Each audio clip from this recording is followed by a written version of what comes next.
So good morning friends, welcome to Raj Malhotra IAS. So guys, PDF or today's session has already been uploaded. So let's start the session without wasting much time. आज का PDF already upload हो चुका है, तो हम अभी session को शुरू करेंगे.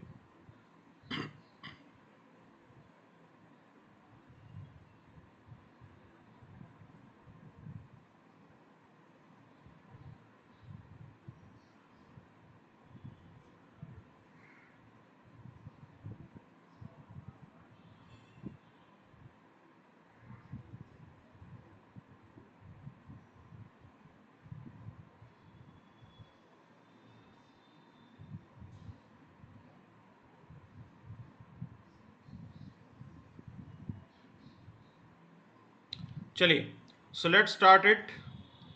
चेतु, सिया, विकी, नंदिनी, रोहित, मोहित, माही, विवेक, Rohit, Nisar, good morning. Pooja, good morning. So let's see what exactly is there for us in today's newspaper. So here let's start with the words of J.R.D. Tata, very respected individual. So he says that always aim at perfection, for only then you will achieve the excellence. Okay, so this is what he is saying, that in our life we should always aim for perfection. Perfection primarily means 100%. Okay, so if you aim for 100%, then only you will end up getting 70% or 80%. This is what the point is, and this is quite valid in your UPSC preparation as well. Now most of the students, they commit this mistake in the prelims. Okay, so they say that prelims cutoff will be say 92 marks. Now 92 marks, it means that you have to do only 46 correct answers. Okay, कि भी अगर आपके 46 correct हो जाएंगे out of 100, then definitely you will be selected. But they forget about one thing, that it all depends upon your hitting rate. How much correct answers are you giving?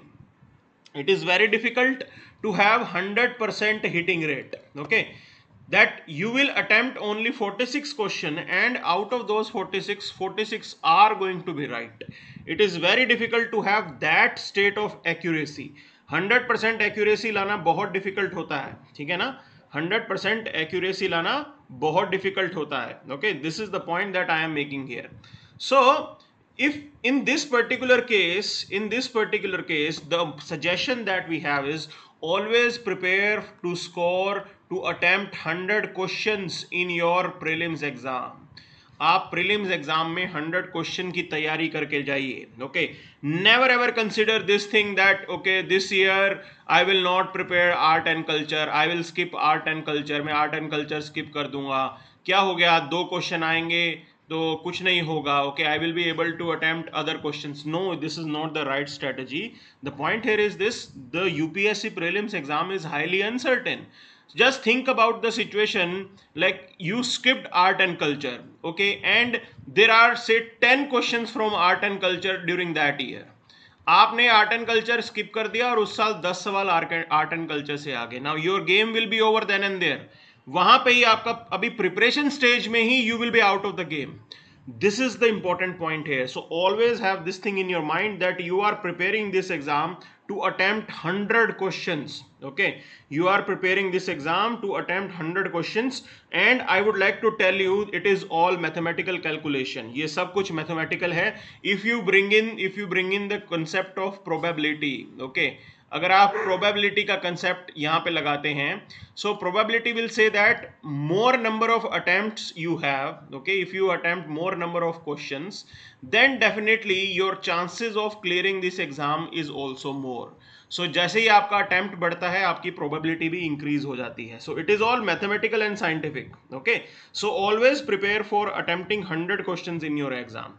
I do agree to this point that it is somehow difficult, but this is what my experience is. Okay, I can tell you my overall prelim marks that I scored, because I used to attempt 90 plus questions in the exam. My attempts used to be 90 plus question मैं attempt करता था. Now like I know that my hitting rate was 65 to 75, means that out of 90 questions that I will be attempting, I will end up going ahead with the 65 to 75 right answers.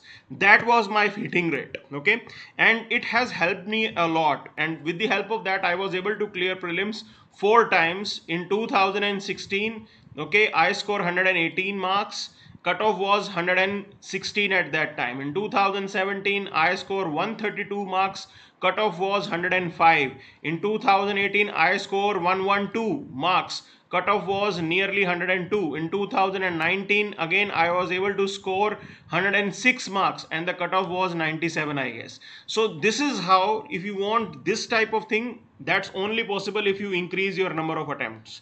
Okay, if you increase your number of questions that you are going to attempt, that's the point here. It is all mathematical, it is all logical. Okay, so please do follow this particular strategy. Always prepare for 100 marks. Okay, always prepare for 100 questions. That's the point here. So let's look into this editorial in this particular session. What exactly is there for us? देखते हैं आज की अखबार में हमारे लिए क्या खास है. Okay, so as you can see on the screen, so 109 held in nationwide crackdown against PFI, okay, Popular Front of India, and some curtailment has been going on. They are being targeted because in the past, okay, in the past there was this particular news. In the past, there was this news that this particular organization is indulged in some terror funding or terror act. Okay, so this incident means there were incidents where in Kerala one teacher's hand was ripped off. Okay, एक teacher का hand जो है वो किसी ने काट दिया था, and like it was said that those people were basically associated with PFI, कि वो लोग जो हैं वो PFI के साथ associated थे. Okay, this is the point here. Now as they were associated with PFI, so like as they were associated with PFI, now ED and you can say your NIA, they are working ahead to basically curtail this PFI. Okay, because it has been said that this organization has been indulged in spread of radicalization. कहीं ना कहीं radicalization को फैलाने का काम भी इन्होंने किया है. ठीक है ना? This is the important point that we have to keep in mind here. And now government is targeting them. See, you need to understand, fighting terrorism is not just about arresting the people. Fighting terrorism also have this thing in your goal that you have to address terror funding as well. आपको terror funding को भी address करना बहुत ज़रूरी है, because till the time you are not dealing with terror funding the situation will remain as it is. Okay, जब तक आप टेरर फंडिंग के साथ वाकई डील नहीं करेंगे तो सिचुएशन ठीक नहीं होगी. So here right now government agencies are trying to target them and specifically targeting their funding mechanism. Okay, this organization PFI, it has quite popularity. It has been indulged in funding mechanism through crowdfunding. काफी crowdfunding भी इन्होंने की है. Okay, but here now government is thinking of curtailing their wings. That's the point here. So we'll move to the next part. आगे देखते हैं. So here we have this news. Now Maoist movement is now on along the Andhra Odisha boundary. Okay, so they are saying that the Maoist movement have gone down significantly. Now that's the reality. Now here is the map in front of you. So as you can see, this is the 2007 map. It shows quite larger area to be affected by red corridor.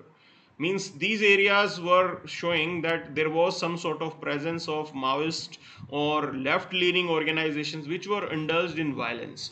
Now this is the 2017 red corridor map in front of you, the right one. Okay, आप right one को ध्यान से देखें तो आपको नजर आएगा like in the 2017 itself, their effect went down significantly. Okay, काफी कम हो गया है यहाँ पे, and like if you compare it in 2022, map was not available, but it has been further reduced. Okay, it has been further reduced and it has been just left to the few pockets of Chhattisgarh and Odisha. Okay, Chhattisgarh और उड़ीसा के कुछ areas के अंदर ये majorly अब red corridor आपका बचा है.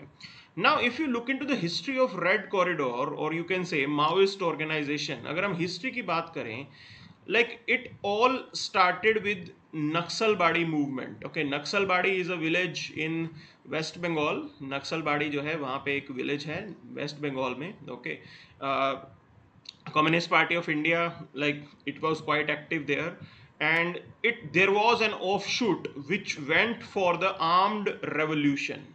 तो कम्युनिस्ट पार्टी का ही एक ऑफशूट था which said that now this is the time we have to carry out armed revolution.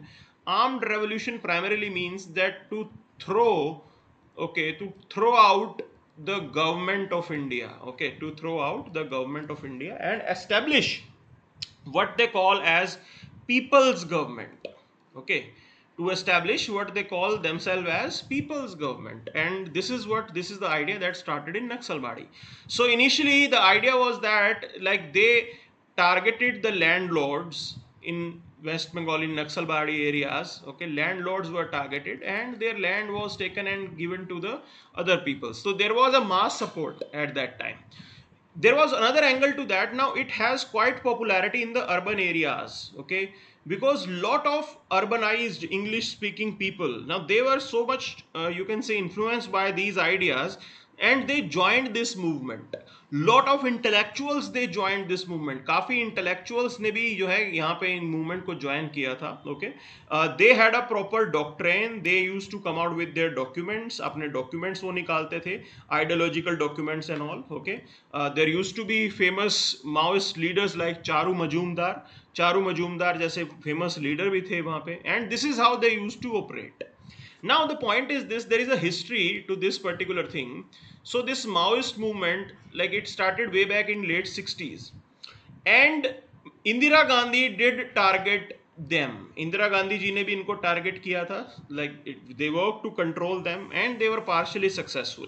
But later on it was seen that in 1980s, okay, there was a revival of these Maoist organizations, and their revival went on, and it was said that they used to be at their peak between 2000 to 2010. That was the thing here. After that, there was a gradual decline of Maoist movement in the country, because here government started targeting them. Now you have to understand why they were getting the popularity. They were getting the popularity because people felt that injustice is done to them. Okay, जनता ये सोचती थी कि उनके साथ injustice होता था. Now think about it, tribals specifically. Okay, tribals specifically, now their land was taken away for the developmental idea, for extraction of minerals and all, and in return of that nothing is given to them. उनकी ज़मीन ले ली जाती थी और कुछ भी खास दिया नहीं जाता था. There used to be no rehabilitation policy, etc, etc, etc. That used to be the faulty system in India. Now government worked upon multiple strategy. At one end they carry out Samadhan strategy, that is to facilitate, to strengthening your armed forces there, okay, to strengthening your intelligence network. इसके ऊपर काम करना है. Specifically, simultaneously government dealt with the developmental requirement of the region. Okay, so if people are getting development in the region, if they are getting education, if they are getting medical facility, why will they think of joining Naxalites? Okay, so government did provided these facilities in these areas, and that significantly reduced the, you can say, the support for Maoist or Naxalites. तो काफी support जो है वो कम हो गई थी वहाँ पे. That's the major point here. Okay, so it was a very big step that government had taken in the past. So it was quite effective at that time. This is the strategy that was followed by the government. Okay, so right now again some news are coming that government is further, you can say, achieving the progress on this. So progressive step है. Okay, see, this is how it is. Both development as well as your armed forces need to be strengthened simultaneously. I am not saying that you should not strengthen your armed forces. They are working in a difficult circumstances, so you have to provide them with the latest equipment, drones and all, intelligence, satellite help. वो सब आपको देना पड़ेगा. This is what the point was. So let's move to the editorial section now. This editorial is about importance of census. Okay, see, you need to understand one thing. We have not carried out census activity in the recent time. 2011 में census हुआ था, उसके बाद अब census की activity दोबारा नहीं start हुई है. The reason that was given by the government was COVID. Now this editorial is pointing towards few things. This editorial is saying that like you are not organizing the census activity, but you were organizing Kumbh Mela, you were organizing political rallies. Okay कि आप political rallies तो कर रहे थे, आप कुंभ मेला भी organise कर रहे थे. Okay now you are not carrying out census activity saying that Covid का डर था, कोविड का डर था. So this is the problem that has been highlighted here. Now this census activity is important for us because you need to understand, like you need data for policy making. Policy making ऐसे नहीं होता है. Policy making के लिए आपको सबसे ज्यादा जरूरी चीज है वो है data. Okay so you need data. Most important point. If you don't have data, how will you carry out policy making? How will you identify the beneficiaries? आपको कुछ भी पता नहीं लगेगा, आप बेनिफिशियरीज को भी नहीं आइडेंटिफाई कर पाओगे, and you will have a unrealistic policy. Okay this is what the overall point is about. So that's why we emphasize that census is important for us. Okay, census is important for us because it do provide data for us. You will be able to highlight multiple problems that are present in the society. So this census data, it highlights about equation of gender, age, economic status, okay, religion, language that is used by the people. That data you will get to know what's the system that is prevailing in the society. Suppose like in 2011 census, it was highlighted that we have a like preference for male child. It was also highlighted in 1961 and 71 that India have a preference for male child because gender differences were increasing. Specifically the gender equality or the sex ratio was the widening. That was the point here. सो वो चीज आपको यहाँ पे पता लगती है कि आजकल सोसाइटी में चल क्या रहा है. Real time data, then only you can think about providing solutions to them. You can think about providing multiple things. Okay आप ये सोच सकते हो कि इस चीज का सोल्यूशन क्या होगा, बट प्रॉब्लम तो आइडेंटिफाई करना जरूरी है ना, and that will be pointed out by your census. Okay so you carry out the survey and you collect data, and that's the real time data. This is the point here. So it's not just about, you can say, surveying, it is about lot more different things. ये सिर्फ आपकी population count जानने का तरीका नहीं है, ये बहुत अलग अलग चीज़ों के बारे में पता लगता है आपको. And that's why we say that it is the time that we need to carry out this particular, you can say, census. ये आपको ज़रूर आज की डेट में करना चाहिए. Okay it is very important. So we'll move to the next part. Now other debate is this: whether should Election Commission of India insist on inner party elections. Okay, so here you need to understand this debate is about should Election Commission of India state anything related to inner party election. क्या Election Commission of India का कोई हाथ होना चाहिए inner party election के अंदर? This is what they are debating right now. So there are few things. One thing is for sure, the first question is there any legal ground for having inner party elections? क्या कोई legal ground है जिसके base पे Election Commission of India can facilitate inner party election?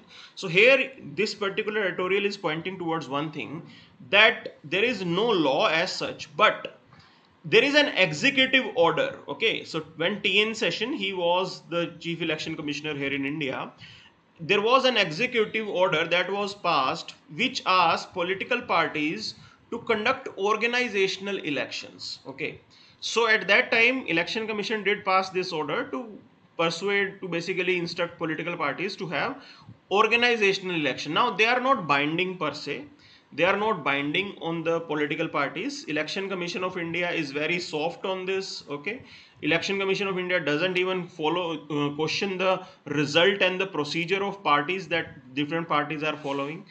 No point is raised on these particular things. Now Election Commission of India expect political parties to abide by their constitution. They like, this is what has been said, that political parties need to have a constitution, and whatever is written in the constitution, they have to abide by that. This is what Election Commission of India want. Okay, now here there is no role for Election Commission of India to criticize any political party. Criticize करने का काम Election Commission का नहीं है. In India our democratic setup is facilitated by multi party democracy and it's a party led democracy. Now the fundamental point is this: if there is no democracy within the party, then how can that political party will fight for democracy? अगर किसी political party के अंदर democracy नहीं है तो वो democracy के लिए fight कैसे करेगी? That's the point here. Another point is this political party is nowhere mentioned or described in the constitution. ये पॉलिटिकल पार्टी कहीं पे क्या होती है political party, it has to be defined somewhere, but here there is no definition that is available, कोई definition as such हमारे यहाँ पे अवेलेबल नहीं है. Okay, so definition of a political party for the first time enters through the anti defection law in 1985. So in 1985, this is for the first time that in anti-defection law the term political party was mentioned. So this is what the point is. Okay, this is what the point is, and there is a provision. Now this provision is important for you. You need to note it down. So in your Article 324, Section 29A, and means in Article 324 of Constitution or the Section 29A of Representation of People Act tells that Election Commission of India can regulate the internal structure, organization and elections of the party. It is specifically mentioned. Now Election Commission do have a legal power. देखिए कुछ ना कुछ ये power, ये provision दे रखा है. So Election Commission can intervene. Okay, so here this is the time that Election Commission should be more vocal about these provisions. That's the point here. अब वो time आ गया है कि वो political parties के अंदर intra और you can say inner party democracy को facilitate करें. That's the point here. Now other important debate is this, whether in true sense is it fruitful to have inner party democracy. Okay, क्या इसका सही में फायदा होगा. So here are some points which are really important. Now we have to learn from the global experience. So here in UK democracy, this time one political leader was targeting the other political leader. Recently they have a change in their leadership, उनका prime minister change हुआ है, and the major problem was that one leader was targeted by the other leader. एक leader दूसरे को target कर रहा था. That was the point here. So if you have inner party democracy or inner party election, it means that your party can be divided. Your party can be divided. That's the problem here. तो ये एक problem कहीं ना कहीं नजर आती है. But if you don't have inner party democracy or there are no election type of situation, then definitely it's not a right approach. Other point is this, these days if you look into the electoral politics is person centric. Okay, बहुत से electoral politics जो है वो person centric हो गई है. Like if you talk about BJP, you will find only Modi ji. Okay, BJP में मोदी जी हैं. If you talk about Aam Aadmi Party, there will be only Kejriwal. So this is how it is. So they said that in that situation, if there is a single leader who is more dominant, it will automatically develop into command culture within the political party. तो अगर ऐसा होता है तो आपकी political party में एक command culture आ जाएगा, even if you are not desiring for it. Okay, even if you are not desiring for it, there will be a command culture. There will be a command culture within the party, and that's not what is desirable. So this is the point that is there. Now other point that they are making is of United States. Now in US they have a mature democracy. वहाँ पे democracy mature हो गई है. Okay. Now if you recall, when there was a system of primaries. Okay, वहाँ पे system किस चीज का है, वहाँ पे primaries का system है. That there are two parties, one is Democrats and other is Republicans. Okay, so who is going to be their presidential candidate, उसको decide करने के लिए भी एक primaries का system होता है, एक voting का system होता है. ठीक है ना. Their leaders from the same political party target each other. तो एक दूसरे को टारगेट करने का पॉइंट वो पहले से ही स्टार्ट हो जाता है. But they have a mature democracy and their leaders, they are mature enough to understand this thing. Once the primaries are over, then there are no differences. Okay, एक बार प्राइमरीज खत्म हो जाए उसके बाद कोई डिफरेंसेस नहीं होता, and they go ahead with their, you can से, normal political party democracy. That's the point here. So here these are the things that are pointed out, and here in India, like, it is going to be problematic. So Indian system of, you can say, democracy, or it is not just the Indian situation, it's a South Asian situation rather. So here you can see now in India there is family controlled political parties, dynastic politics is going on. Okay, so in India you will hardly name few parties where your dynastic politics is not there. It is present in all the political parties. Okay, आप कोई भी political party उठा के देख लो, आपको dynastic politics का कुछ एक vision मिल जाएगा. This is how Indian system is about, and it is not just confined to India. Look at the other parts of the South Asia. Pakistan also have, Sri Lanka also have Rajapaksa family. Okay, in Bangladesh as well same situation is there. So this is how this situation is there, and it is not right, and this is the time we need to be vocal about inner party democracy. Okay, that's the point here. So persuasion can be done to the political parties. Okay, आप सिर्फ persuade कर सकते हो, जबरदस्ती किसी को परेशान नहीं कर सकते. That's the point here. So Vicky Gautam Yadav is asking, sir there are many political parties which not regularly participate in election just to make to get immunity blanket for paying taxes. How is it desirable? Okay, yes, there are multiple things. Okay, but normally they don't register as political parties. There are other ways to avoid taxes. दूसरे भी बहुत तरीके होते हैं. Okay, some you can say some end up registering their NGOs. कुछ NGOs भी register कराते हैं, fake NGOs. But normally registration of the political parties are, you can say, is taken by the Election Commission of India. और Election Commission ऐसे randomly किसी को register नहीं करता. ठीक है ना, रैंडमली किसी को रजिस्टर नहीं करता Election Commission. So one point is this, the party is to be registered only when they have a party manifesto, party constitution. तो कोई पार्टी का कॉन्स्टिट्यूशन होना जरूरी है. There need to be a proper structure, then only Election Commission will allow the registration. Okay, that's the point here. So this is what we have. Now will move to the other part. आगे चलते हैं, देखते हैं और क्या खास है. So here we have this news analyzing the Kyrgyzstan Tajikistan conflict. Now you need to understand one thing. There is a one common statement that is made. Okay, एक common statement बोली जाती है which says that next world war will be for water. एक चीज हमेशा बोलते हैं कि अगला वर्ल्ड वॉर जो है वो आपके पानी के लिए ही होगा. ठीक है ना, next world war will be for water.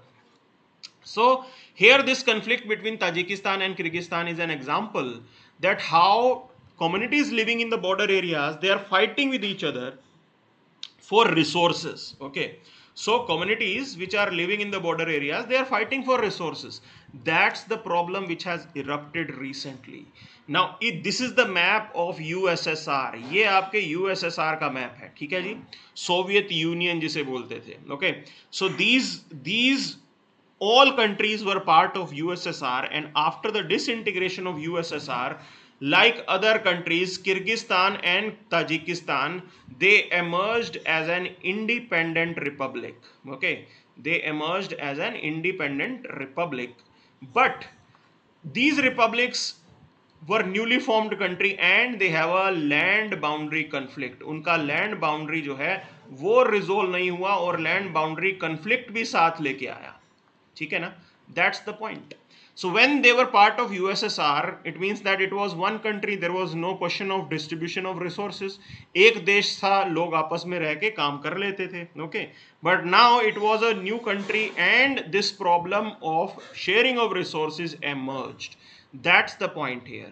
And this is what is leading to these clashes these days. Okay, so nearly 100 people have been killed and injured in the violent border clashes between Kyrgyzstan and Tajikistan.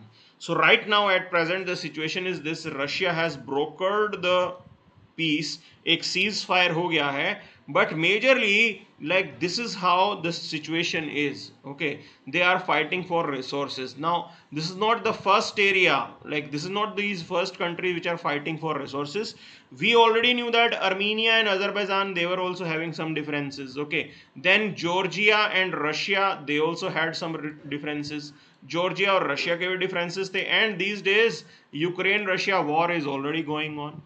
So this is the situation that is there. Now a mess has been created after the disintegration of USSR, and these are really problematic things. Kyrgyzstan and Tajikistan, if you look into their social developmental parameters, okay, so they are not that good. They are not that good. It means that these areas definitely need resources. People, they need resources for their development. Okay, development is not adequate, so the fight for resources is going to be there, and this is what the situation is right now. Normally, to deal with this type of conflict, to resolve this particular conflict, the arrangement have already been made. Okay, talks were already going on to resolve this issue between two countries, but this particular problem immediately came up. ये एकदम से problem जो है वो बन के सामने आ गई. So majorly efforts have been made in the past. Both the countries, they realize this thing that we have to resolve this issue at every cost. We have to resolve this issue. That's the point here. तो ये हर बात में एक चीज clear है कि ये issue को रिजोल्व करना जरूरी है, and they will do it. Okay, they will do it. That's the point we have in the mind. Now, like collapse of Soviet Union, I already explained it to you. Like like this was the reason. And like earlier there was proper arrangement for sharing of resources, but after the, you can say, collapse, these were two separate countries, and there was this requirement for sharing of water, land agreement, etc., etc., etc. This is what the present conflict is about. Okay, this is what the present conflict is about. So friends, that's the situation, that two countries can end up in war if they don't utilize the resources judiciously. Okay, दो countries लड़ाई भी लड़ सकते हैं अगर situation ढंग से नहीं resolve की गई हो. So the case of Nikah Halala in India and a long court battle. Okay, so right now the case has been filed in the Supreme Court to declare the act of Nikah Halala to be unconstitutional. Okay, so you need to understand, under the Sharia provision, triple talaq is there. Okay, there are other ways of talaq. Now suppose a triple talaq is given, a divorce has taken place, and after that husband and wife, okay, divorce हो गया, triple talaq बोल दिया, after that husband and wife, they wanted to come together, दोबारा वो साथ में आना चाहते हो. Okay, if husband and wife, they want to come together again, they want to unite again, for that thing there is an activity of nikah halala. उसके लिए निकाह हलाला का प्रोविजन है. Nikah halala means that the wife have to marry someone. Okay, the wife have to marry someone else, and then that person have to give divorce to the lady. Okay, that person have to give divorce to the lady, and then she can reunite with the husband. After that she can reunite with the husband. Now this is the provision of nikah halala. It's a problematic thing because it is very, you can say, it is not liked by the women, and that's why they are, you can say, contesting this thing. Okay, so the case has been filed and they are saying that this provision is not right. How can you marry someone for say one night, and it's a problematic thing. Okay, so ये चीज को लेके अब court को decision लेना है. They have to find out what's the outcome regarding this. Okay, this is what the debate is going on right now. So we'll move to the next part. आगे चलते हैं, देखते हैं और क्या खास है. So here we have this thing, PFI, a group that has been in crosshairs of security and intelligence since 2010. Okay, so we pointed out few things about it, that इसके अंदर कुछ कुछ अभी टेरर एक्टिविटीज फंडिंग से related कुछ चल रहा था. That was the thing. EWS quota claims to be for poorest of the poor but denies most deprived. Now they are debating about this thing, and it's a quite valid point that Supreme Court has pointed out. Supreme Court had said that, okay, if EWS is for the economically poor, okay, if it is for the economically poor, then it said that 42% of the ST population is below poverty line. They are saying that 42% of the ST population is below poverty line, but they cannot get the benefit of EWS. उनको EWS का benefit नहीं मिल रहा है. They have this benefit of 7.5% reservation that is provided to them. 7.5 के लिए ST population के लिए अलग से reservation है, and they cannot claim anything outside that. So they said that it is really not right that you deprive someone, okay, by saying that we have fixed a quota for you, कि आपका तो 7.5 में से हो जाएगा, बाकी आप नहीं contest कर सकते. That's the problematic part. This is what has been highlighted here. So members of scheduled tribe, scheduled caste and other backward class, they are not being allowed to get benefit out of this 10% quota. ये 10% quota में से उनको कोई benefit नहीं मिल रहा है. That's the point here. Okay, this is the point now Supreme Court is investigating, and it's a quite valid point, that how can you deny someone of, you can say, reservation by stating that for you we have arranged 7.5%, भी हमने आपके लिए अलग से कर रखा है. In this 10%, even if you are poor, but you will not get benefit. This is what they are going to inquire into right now. That's the point here. Okay, and court is saying that this is not the egalitarian way. Okay, it is not the egalitarian way that you are saying that yes, you are the poorest of the poor, but sorry, you have exhausted your quota. भी आप poorest of the poor हो, but आप 7.5 में से benefit ले चुके हो, so you cannot claim benefit in this 10%. That's the point now court is raising. Okay, it's a serious point. This is what the point is about. So other than that, there is nothing much, कुछ खास नहीं यहाँ पे. So here we'll move directly to the international page. सीधा international page पे जाएंगे, and we'll find out what exactly is there for us. Okay, Iran curbs internet access as protest claim 11 lives. Okay, so people in Iran, they are protesting and they are claiming rights, they are claiming rights, they are claiming their civil liberties, and like this problem is going on there. So Iran has theocracy, Iran के अंदर theocracy है. This is what the point is. Okay, so वहाँ पे religious उसको लेके ज़्यादा आगे बढ़ाया जाता है. But here, other than that, there is nothing much, kuch khas nahi. So here we have this economy page. Now rupee slides to new low of 80.79 on Federal Reserve increase. So friends, I have told you about this thing. ये rupee slide क्यों हुआ है? So yesterday Federal Reserve, it has increased the interest rates by 0.75%. Now, as they have increased the interest rate, this is also linked with the bond yield. Okay, bond yield means that if someone is buying US government bond, okay, they will get more returns. So it assures of more returns now. Okay, तो ज़्यादा return मिलता है क्योंकि इधर से interest rate बढ़ता है, उधर से यील्ड भी बढ़ना स्टार्ट हो जाता है. Now what will happen in that situation? So here people will prefer to invest in US market. Okay, people will invest in US market. Investing in US market means that this investment will be done through dollar के through investment होता है US की market में. It means that demand for dollar will increase. Okay, demand for dollar जो है वो increase होगा यहाँ पे. That's the point here. Other point that you have to understand is this: suppose Indian market is there. Now investor will take out their money from Indian market. Okay, they will take out their money from Indian market and they will invest in US market. Okay, so ab if they have to take out money from Indian market and invest in US market, it means that they will be requiring dollar. उनको dollar की जरूरत पड़ेगी. It means that रूपी will not be required, क्योंकि India में invest करने के लिए रूपी चाहिए. अब उनको इंडिया में इन्वेस्ट ही नहीं करना है, कोई मतलब ही नहीं है. So they will go for dollar and they will give up their rupee. वो अपना रूपी छोड़ देंगे और डॉलर लेंगे और डॉलर में इन्वेस्ट करेंगे आगे जाके.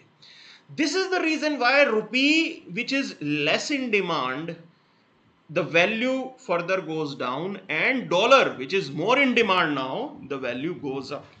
इससे जो है आपका एक्सचेंज रेट ऊपर नीचे होता है. That's the point, and this is what has happened yesterday.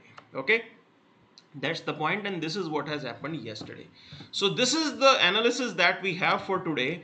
Other than that, there is nothing much. कुछ खास नहीं आज की अखबार में. That's the point here. So that's it for the day then. Thank you very much.